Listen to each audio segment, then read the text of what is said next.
ప్రభువు నామానికి స్తోత్రం. ప్రతిరోజు వినడం ద్వారా ఒక సంవత్సరానికి బైబిల్ చదవడానికి ఈ ఛానల్ సహాయపడుతుంది. Please subscribe and support. హృదయపూర్వక ధన్యవాదాలు. నేటి వేద భాగం హగ్గయి గ్రంథము మొదటి అధ్యాయం. రాజైన దర్యావేషు ఏలుబడి యందు 2వ సంవత్సరము 6వ నెల మొదటి దినమున ప్రవక్తయగు హగ్గయి ద్వారా యూదాదేశము మీద అధికారియు షయల్తీయేలు కుమారుడునైన జెరుబ్బాబెలుకును ప్రధాన యాజకుడును యెహోజాదాకు కుమారుడునైన యెహోషువకును యెహోవా వాక్కు ప్రత్యక్షమై ఈలాగు సెలవిచ్చెను. సైన్యములకు అధిపతియగు యెహోవా ఆజ్ఞ ఇచ్చినదేమనగా, సమయమింక రాలేదు, యెహోవా మందిరమును కట్టించుటకు సమయమింక రాలేదని ఈ జనులు చెప్పుచున్నారే. అందుకు యెహోవా వాక్కు ప్రత్యక్షమై ప్రవక్తయగు హగ్గయి ద్వారా సెలవిచ్చినదేమనగా, ఈ మందిరము పాడైయుండగా మీరు సరంబి వేసిన ఇండ్లలో నివసించుటకు ఇది సమయమా? కాబట్టి సైన్యములకు అధిపతియగు యెహోవా సెలవిచ్చినదేమనగా, మీ ప్రవర్తనను గూర్చి ఆలోచించుకొనుడి. మీరు విస్తారముగా విత్తినను మీకు కొంచెమే పండెను. మీరు భోజనము చేయుచున్నను ఆకలి తీరకయున్నది, పానము చేయుచున్నను దాహము తీరకయున్నది, బట్టలు కప్పుకొనుచున్నను చలి ఆగకున్నది.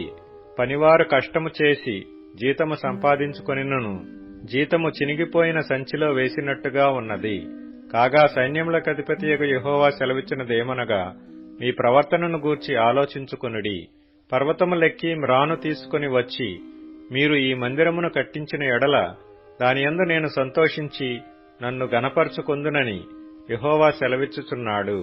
విస్తారముగా కావలెనని మీరు ఎదురుచూచితిరి గాని కొంచెముగా పండెను. మీరు దానిని ఇంటికి తేగా నేను దానిని చెదరగొట్టితిని. ఎందుచేతనని యెహోవా అడుగుచున్నాడు. నా మందిరము పాడైయుండగా మీరందరూ మీ ఇండ్లు కట్టుకొనుటకు త్వరపడుట చేతనే గదా.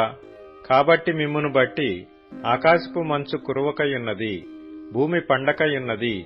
నేను భూమికిని పర్వతములకును అనావృష్టి కలుగజేసి ధాన్యము విషయములోను ద్రాక్షారసము విషయములోను తైలము విషయములోను భూమి ఫలించు సమస్తము విషయములోను మనుష్యుల విషయములోను పశువుల విషయములోను చేతి పనులన్నిటి విషయములోను క్షేమము పుట్టించియున్నాను. షయల్తీయేలు కుమారుడైన జెరుబ్బాబెలును యెహోజాదాకు కుమారుడును ప్రధాన యాజకుడు నగు యెహోషువయు శేషించిన జనులందరూ తమ దేవుడైన యెహోవా మాటలు ఆలకించి తమ దేవుడైన యెహోవా ప్రవక్త అయిన హగ్గయిని పంపించి తెలియజేసిన వార్త విని యెహోవాయందు భయభక్తులు పూనిరి. అప్పుడు యెహోవా దూతయైన హగ్గయి యెహోవా తెలియజేసిన వార్తను బట్టి జనులకు ప్రకటించినదేమనగా, నేను మీకు తోడుగా ఉన్నాను. ఇదే యెహోవా వాక్కు.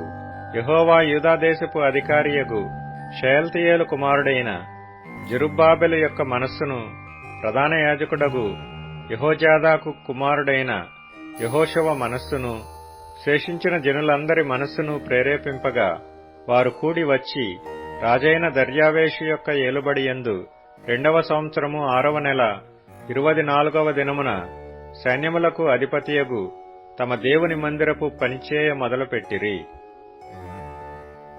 హగ్గయి గ్రంథము 2వ అధ్యాయము.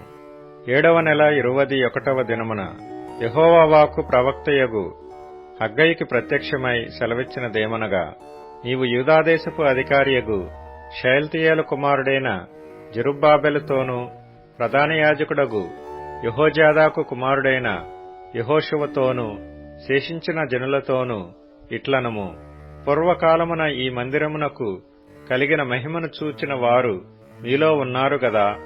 అట్టివారికి ఇది ఎట్టిదిగా కనబడుచున్నది, దానితో ఇది ఎందునను పోలినది కాదని తోచుచున్నది గదా. అయినను యెహోవా ఆజ్ఞ ఇచ్చినదేమనగా, జెరుబ్బాబెలు ధైర్యము తెచ్చుకొమ్ము. ప్రధాన యాజకుడగు యెహోజాదాకు కుమారుడవైన యెహోషువ ధైర్యము తెచ్చుకొమ్ము. దేశములోనున్న సమస్త జనులారా ధైర్యము తెచ్చుకొని పని జరిగించుడి. నేను మీకు తోడుగా ఉన్నాను. ఇదే సైన్యములకు అధిపతియగు యెహోవా వాక్కు. మీరు ఐగుప్తు దేశములో నుండి వచ్చినప్పుడు నేను మీతో చేసిన నిబంధన జ్ఞాపకం చేసుకొనుడి. నా ఆత్మ మీ మధ్యన ఉన్నది గనుక భయపడకుడి. మరియు సైన్యములకు అధిపతియగు యెహోవా సెలవిచ్చినదేమనగా, ఇక కొంతకాలము ఇంకొక మారు ఆకాశమును భూమిని సముద్రమును నేలను నేను కంపింపజేతును. నేను అన్ని జనులనందరినీ కదిలింపగా అన్ని జనులందరి యొక్క ఇష్ట వస్తువులు తేబడును. నేను ఈ మందిరమును మహిమతో నింపుదును. ఇదే సైన్యములకు అధిపతియగు యెహోవా వాక్కు.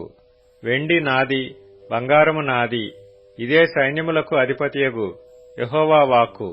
ఈ కడవరి మందిరము యొక్క మహిమ మునుపటి మందిరము యొక్క మహిమను మించునని సైన్యములకు అధిపతియగు యెహోవా సెలవిచ్చుచున్నాడు. ఈ స్థలమందు నేను సమాధానము నిలువననుగ్రహించెదను. ఇదే సైన్యములకు అధిపతియగు యెహోవా వాక్కు.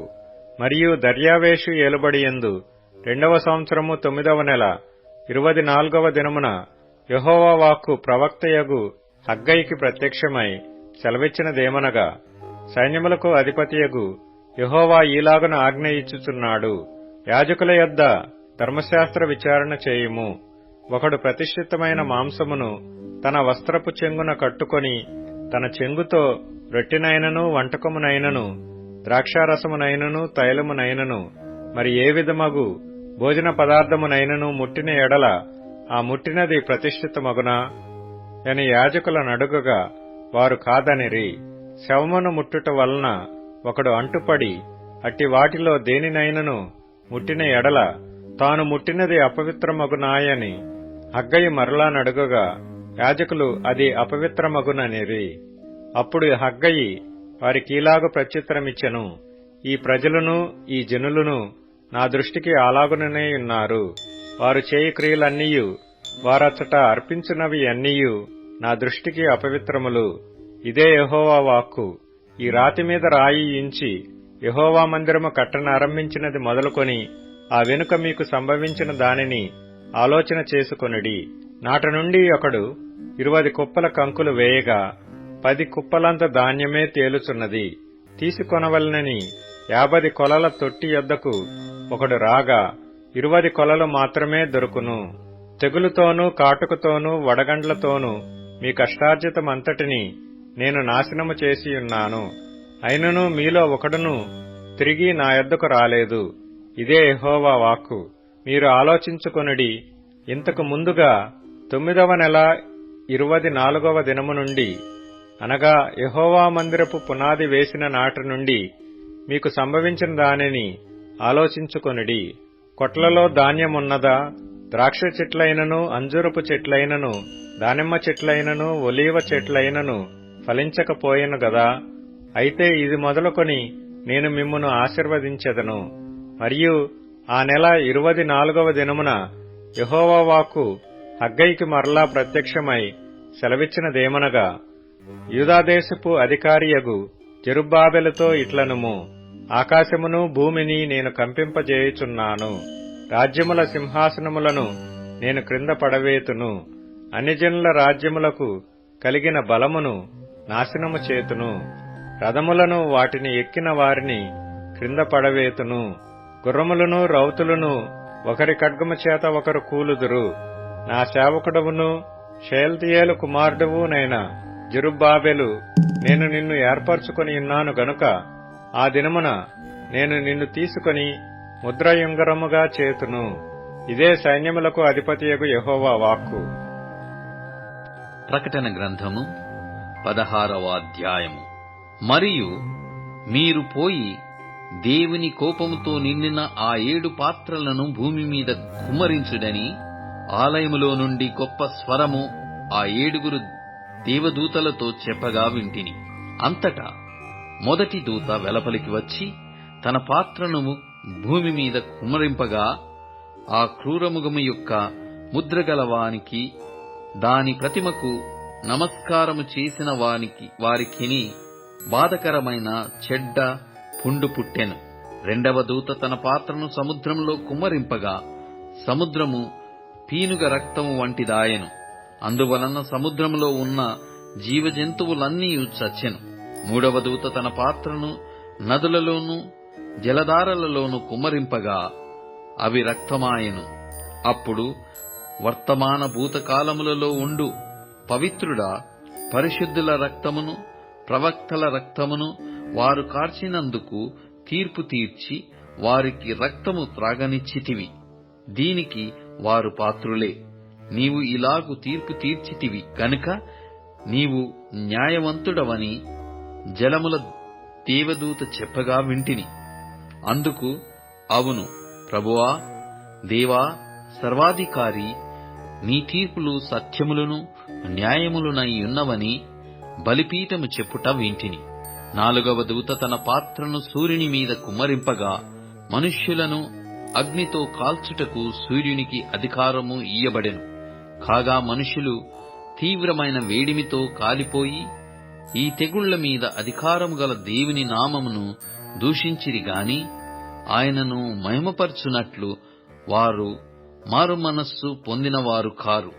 5వ దూత తన పాత్రను ఆ క్రూర మృగము యొక్క సింహాసనము మీద కుమ్మరింపగా దాని రాజ్యము చీకటి కమ్మెను. మనుష్యులు తమకు కలిగిన వేదనను బట్టి తమ నాలుకలు కరుచుకొనుచుండిరి. తమకు కలిగిన వేదనలను బట్టియు పుండ్లను బట్టియు పరలోకమందున దేవుని దూషించిరి కాని తమ క్రియలను మాని మారు మనసు పొందినవారు కారు. 6వ దూత తన పాత్రను యూఫ్రటీసు అను మహానది మీద కుమ్మరింపగా తూర్పు నుండి వచ్చు రాజులకు మార్గము సిద్ధపరచబడినట్లు దాని నీళ్లు ఎండిపోయెను. మరియు ఆ ఘటసర్పము నోట నుండియు క్రూర మృగము నోట నుండియు అబద్ధ ప్రవక్త నోట నుండియు కప్పల వంటి 3 అపవిత్రాత్మలు బయలువెడలగా చూచితిని. అవి సూచనలు చేయునట్టి దయ్యముల ఆత్మలే. అవి సర్వాధికారి అయిన దేవుని మహాదినమున జరుగు యుద్ధమునకు లోకమంతట ఉన్న రాజులను పోగు చేయవలెనని వారి యొద్దకు బయలువెళ్లి హెబ్రీ భాషలో హర్ మిగిద్దోనను చోటకు వారిని పోగు చేసెను. ఇదిగో, నేను దొంగవలె వచ్చుచున్నాను. తాను దిగంబరుడుగా సంచరించుచున్నందున జనులు తన దిశములను చూతురేమో అని మెలకుగా ఉండి తన వస్త్రము కాపాడుకొనువాడు ధన్యుడు. 7వ దూత తన పాత్రను వాయుమండలము మీద కుమ్మరింపగా సమాప్తమైనదని చెప్పుచున్న ఒక గొప్ప స్వరము గర్భాలయములో ఉన్న సింహాసనము నుండి వచ్చెను. అప్పుడు మెరుపులును ధ్వనులును ఉరుములును పుట్టెను. పెద్ద భూకంపమును కలిగెను. మనుష్యులు భూమి మీద పుట్టినది మొదలుకొని అట్టి మహాభూకంపము కలగలేదు. అది అంత గొప్పది. ప్రసిద్ధమైన మహాపట్టణము 3 భాగములాయెను. అన్యజనుల పట్టణములు కూలిపోయెను. తన తీక్షణమైన ఉగ్రతయును మధ్యము గల పాత్రను మహా బబులోనునకు ఇయ్యవలెనని దానిని దేవుని సముఖమందు జ్ఞాపకము చేసిరి. ప్రతి ద్వీపము పారిపోయెను, పర్వతములు కనబడకపోయెను. 5 మనుగుల బరువుగల పెద్ద వడగండ్లు ఆకాశము నుండి మనుష్యుల మీద పడెను. ఆ వడగండ్ల దెబ్బ మిక్కిలి గొప్పదైనందున మనుష్యులు ఆ దెబ్బ నుండి దేవుని దూషించిరి. సామెతల గ్రంథం 23వ అధ్యాయం.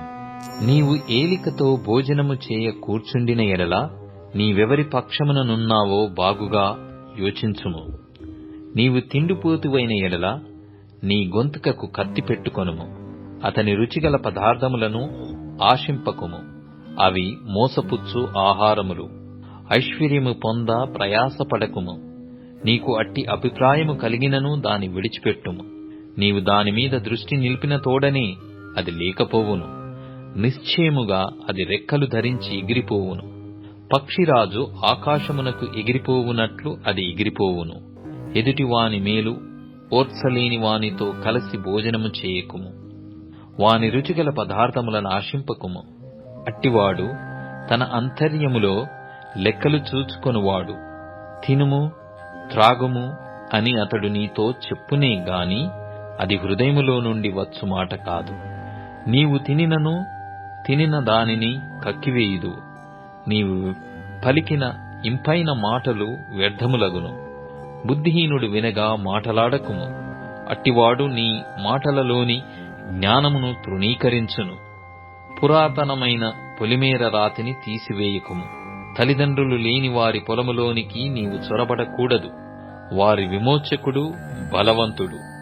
ఆయన వారి పక్షమున నీతో వ్యాజ్యమాడును. ఉపదేశము మీద మనస్సునుంచుము, తెలివిగల మాటలకు చెవియొగ్గుము. నీ బాలులను శిక్షించుట మానుకొనకుము. బెత్తముతో వాని కొట్టిన ఎడల పాతాళమునకు పోకుండా వాని ఆత్మను నీవు తప్పించెదవు. నా కుమారుడా, నీ హృదయమునకు జ్ఞానము లభించిన ఎడల నా హృదయము కూడా సంతోషించును. నీ పెదవులు యథార్థమైన మాటలు పలుకుట విని నా అంతరింద్రియములు ఆనందించును. పాపులను చూచి నీ హృదయమునందు మత్సరపడకుము. నిత్యము యెహోవా యందు భయభక్తులు కలిగియుండుము. నిశ్చయముగా ముందుగతి రానేవచ్చును. నీ ఆశ భంగము కానేరదు. నా కుమారుడా, నీవు విని జ్ఞానము తెచ్చుకొనుము. నీ హృదయమును యథార్థమైన త్రోవలయందు చక్కగా నడిపించుకొనుము. ద్రాక్షారసము త్రాగువారితోనైనను మాంసము హెచ్చుగా తినివారితోనైనను సహవాసము చేయకుము. త్రాగుబోతులను తిండిపోతులను దరిద్రులగుదురు. నిద్రమత్తు చింపిగుడ్డలు ధరించుటకు కారణమగును. నిన్ను కనిన నీ తండ్రి ఉపదేశము అంగీకరించుము. నీ తల్లి ముదిమియందు ఆమెను నిర్లక్ష్యము చేయకుము. సత్యమును అమ్మివేయక దాని కొనియుంచుకొనుము. జ్ఞానమును ఉపదేశమును వివేకమును కొనియుంచుకొనుము. నీతిమంతుని తండ్రికి అధిక సంతోషము కలుగును. జ్ఞానం గల వానిని కనినవాడు వాని వలన ఆనందమునొందును.